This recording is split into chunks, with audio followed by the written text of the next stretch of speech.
Halo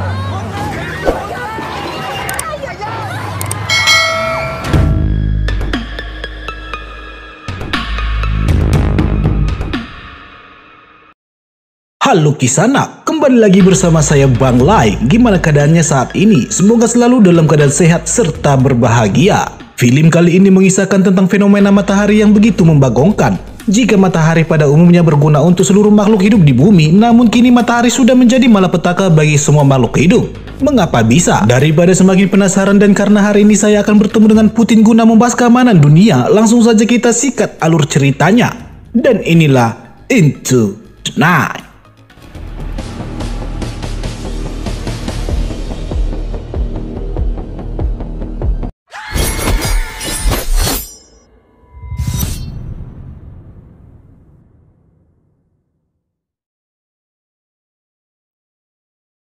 Film diawali di sebuah bandara yaitu Bandara Brussels, di mana seorang wanita yang bernama Sylvie akan melakukan penerbangan menuju Moskow. Di sampingnya juga ada seorang lelaki yang bernama Galo akan melakukan penerbangan ke tujuan yang berbeda.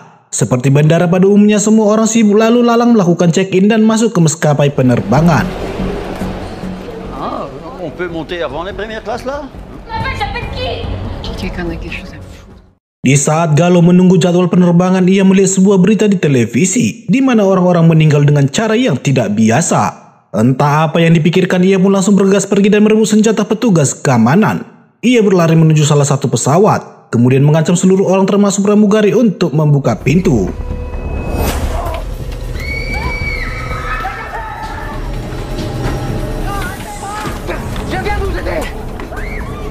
Di dalam pesawat, ia pun menyuruh pilot untuk segera lepas landas sampai terjadi percekcokan di antara mereka yang mengakibatkan tangan pilot tertembak.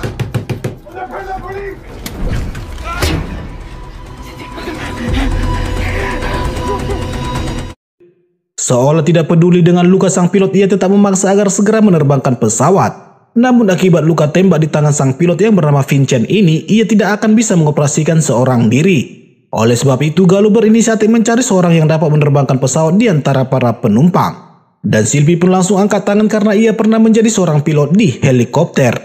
Écoutez, il y a un pilote ici? Pas avion, hélicoptère. Ok, bien.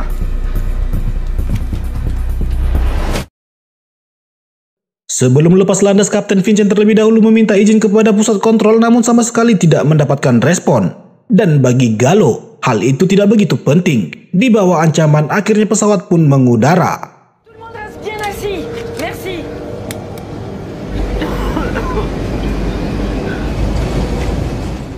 Setelah pesawat mengudara, Galo pun memperkenalkan dirinya bahwa ia adalah seorang perwira NATO. Galo juga menjelaskan mengapa ia harus melakukan pembajakan pesawat. Hal itu dikarenakan saat ini dunia sedang mengalami kiamat, di mana orang-orang yang terkena sinar matahari akan segera meninggal dunia. Hal itu sudah terjadi di benua Asia dan Afrika. Sudah tentu bagi Sylvie dan Kapten ucapan Galo adalah bualan unfaedah. Sementara salah satu penumpang yang bernama Poltak memberikan sepotong surat kepada pramugari yang bernama Siomai, di mana isi dari surat itu, Poltak mencurigai bahwa orang yang di sampingnya adalah seorang teroris. Dan tiba-tiba Sylvie keluar serta menanyakan apakah di dalam pesawat ada seorang dokter. Beruntung seorang wanita yang bernama Angel adalah seorang perawat. Untuk itu, Sylvie memintanya untuk merawat luka di tangan Kapten Vincent.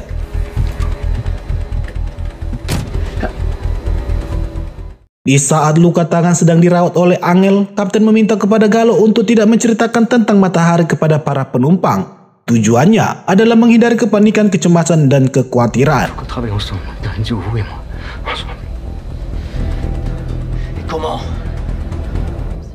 Lanjut, Angel mengobati luka di tangan Kapten yang tampak cukup parah. Sementara saat Galo di ruangan penumpang, ia mendapat pertanyaan dari seorang lelaki yang bernama Togar. Togar menanyakan apakah yang terjadi dengan matahari. Mendengar pertanyaan itu, Galo pun berpura-pura tidak mengerti atas pertanyaan tersebut. Kemudian, tiba-tiba saja salah satu penumpang mengalami gangguan di tenggorokan. Dan hal itu dimanfaatkan Togar untuk merebut senjata Galo. Dan film pun berakhir.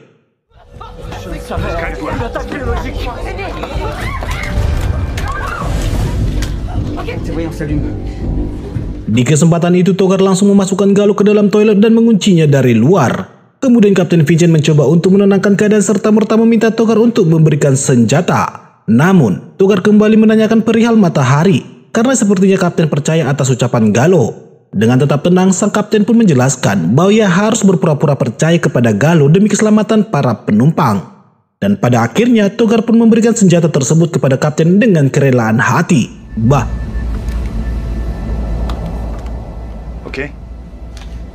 Ok. Seperti yang saya sampaikan bahwa tugas Kapten adalah untuk menjaga keselamatan para penumpang. Vincent pun berinisiatif untuk mendaratkan pesawat di bandara terdekat yaitu Islandia. Namun, saat mencoba menghubungi pihak bandara, lagi-lagi ia tidak mendapatkan respon. Bahkan saat ini mereka melihat bandara tersebut sudah hancur terbakar. Dipastikan tidak ada tempat untuk melakukan pendaratan. Sylvie pun menjadi penasaran, apakah yang disampaikan oleh Galo adalah sebuah kebenaran? Siapa yang tahu? Le Major a dit la vérité? Kapten Vincent langsung keluar dan membuka toilet di mana Galo dikunci, serta langsung menanyakan tentang matahari yang ia sampaikan tadi. Namun, Galo meminta senjatanya dikembalikan terlebih dahulu. Setelah senjata di tangan, ia pun menjelaskan bahwa kejadian tersebut adalah kenyataan, namun ia tidak tahu apa penyebabnya. Intinya bahwa pesawat harus menghindari paparan matahari jika ingin tetap hidup. Toujours le cap vers l'ouest. On peut pas. Après l'Islande, c'est le Groenland, on sera à sec avant la moitié du chemin. Saat ini, bahan bakar pesawat tidak akan cukup untuk melakukan penerbangan ke arah barat guna menghindari sinar matahari. Mereka harus melakukan pengisian bahan bakar terlebih dahulu. Kapten Vincent tetap memberikan arahan kepada para penumpang untuk tetap tenang. Ia akan berusaha mencari solusi terbaik. Regagnez vos sièges et gardez votre calme. Di ruangan kokpit kini Kapten telah mendapatkan tujuan pendaratan. Kemudian ia meminta kepada kepala teknik pesawat yaitu Jamet, di mana saat mereka sudah mendarat, Jamet harus segera mencari bahan bakar karena waktu yang cukup mepet. Di ruangan penumpang, Angel mencoba untuk merawat penumpang yang sakit pada tenggorokannya. Salah satu penumpang yang bernama Soleh mencoba untuk mendengarkan apa yang ingin disampaikan pria tersebut, karena mereka sama-sama dari tanah Arab. Dan Soleh mendengarkan bahwa lelaki itu mengatakan tentang sebuah berlian yang ia telan. Apakah maksudnya? Nanti kita akan tempe ceritanya. Norman, je crois qu'il est d'avoir des diamants dans le ventre. Kembali kepada Kapten Vincent yang akan mendaratkan pesawat dengan darurat dikarenakan bahan bakar telah habis. Dan dengan keahlian serta pengalaman dalam menerbangkan pesawat, pada akhirnya burung besi itu dapat ia jinakkan dengan sempurna, bukan Marlboro maupun gudang garam filter. Mais tais-toi, c'est bon.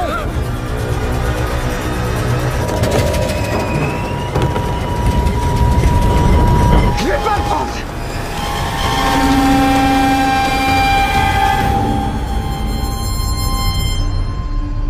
Setelah pesawat benar-benar berhenti, Xiaomei sebagai pramugari meminta penumpang untuk tidak meninggalkan pesawat. Namun hal itu sama sekali tidak digubris.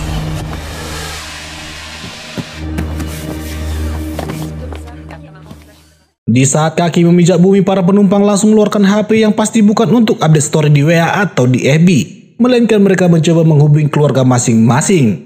Namun, tampaknya mereka sama sekali tidak mendapatkan respon. Di tengah kesibukan masing-masing datanglah sebuah mobil menghampiri mereka. Dan ternyata itu adalah 3 orang pria yang memakai pakaian militer.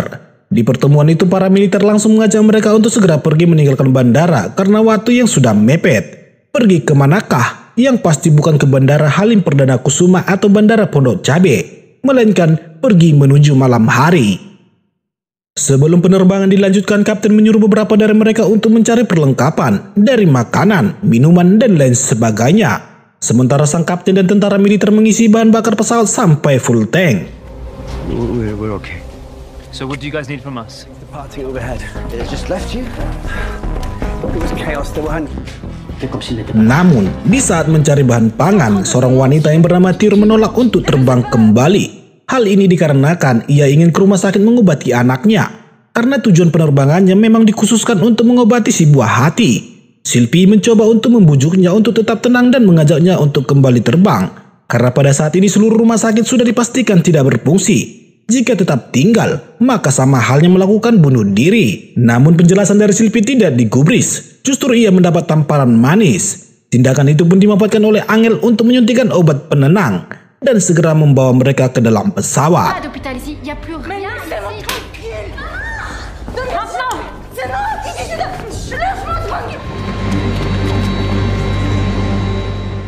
Singkat cerita singkat, akhirnya pesawat kembali mengudara. Salah satu dari 3 tentara yang mereka temukan di bandara menyampaikan agar pesawat harus tetap konsisten dalam mengatur kecepatan.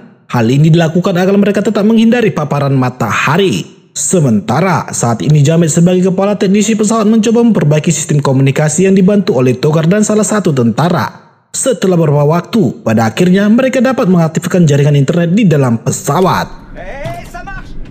Non, ça marche pas du tout. Para penumpang pun sibuk untuk menghubungi para kerabatnya, kecuali Paul tak mencari tahu tentang apa yang terjadi dengan matahari. Namun, saat membaca sebuah artikel perihal fenomena matahari, mereka tidak mendapatkan jawaban yang signifikan. Attends, encore une fois, c'est pas du tout mon domaine de spécialité. Mais... Masih dalam kebingungan, Togar mengajak Sylvie untuk berbicara empat mata, di mana ia menunjukkan sebuah berita bahwa 3 orang prajurit yang ditemukan di bandara adalah para penjahat perang. Mereka bertiga adalah buronan dari beberapa negara. Hal ini akan menjadi ancaman jika mereka tetap berada dalam satu pesawat. Dan hal itu diperjelas saat salah satu dari mereka mengambil minuman dari tas milik Ines, wanita cantik yang bekerja sebagai selebgram. Di mana buronan ini langsung membuka tutup minuman yang mengejutkan seorang lelaki tua karena suara tutup minuman seperti suara tembakan. Lelaki tua ini pun langsung pergi dan mencoba membuka pintu darurat pesawat yang langsung dihalangi oleh si buronan. Nah, si lelaki tua pun harus meninggal dunia akibat sebuah benturan.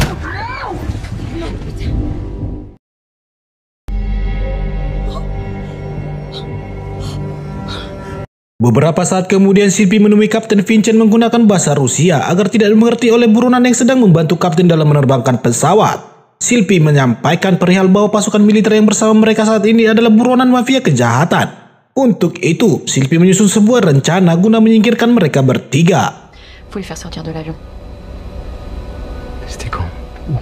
Afghanistan. Singkat cerita, akhirnya mereka mendaratkan pesawat di Bandara Polonia, Kanada, bukan di Medan. Di tempat tersebut, Kapten Vincent lantas memberikan tugas kepada para buronan untuk mencari radio. Namun buronan ini juga meminta bahwa Jamed dan Xiaomei sang pramugari harus ikut bersama mereka. Kemudian Kapten Vincent kembali menyuruh para penumpang untuk mencari bahan makanan dan minuman. Seconde où lui et Gabriel reviennent. Donc essence, nourriture. Mais il y a que du sucre. Saat ini, Togar dan Soleh bertugas untuk menguburkan lelaki yang terkena penyakit di tenggorokannya. Lalu Togar menyuruh Soleh untuk mengambil sebuah selimut untuk menutupi jenazah. Tu peux nous chercher une autre couverture? Bien sûr. Kembali kepada para buronan yang kini sampai di toko perlengkapan elektronik. Di kesempatan itu, Jamed langsung memasukkan sebuah radio. Kemudian ia menyuruh para buronan untuk mencari di gudang belakang. Dan di sini, Jamed langsung mengunci mereka bertiga lalu mengajak Xiaomei untuk pergi. Namun, Xiaomei tidak tahu menahu tentang apa yang terjadi, sehingga ia tidak mengikuti ajakan Jamed. Sampai pada akhirnya, Jamed pun bergegas pergi. Attends, qu'est-ce que tu fais? Je vais partir. Non, Jacob, tu arrêtes. Tu me fais peur là. Ce sont des tueurs, tu dois me croire.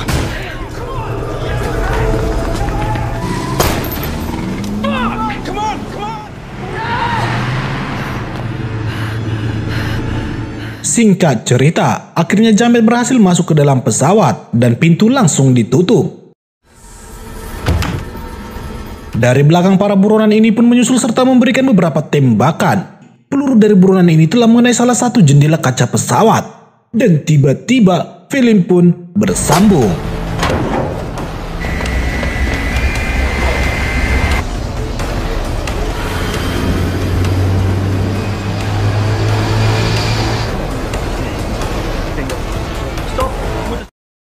Oke teman-teman, maaf kalau suara saya tidak seperti biasa karena emang saat ini keadaan kurang fit. Ya harap dimaklumi ya. Oke, film ini akan kita lanjutkan di part yang akan datang. Oleh karena itu tetap sisihkan kuota untuk menontonnya. Terima kasih sudah berkunjung. Akhir kata, sampai bertemu kembali di part selanjutnya.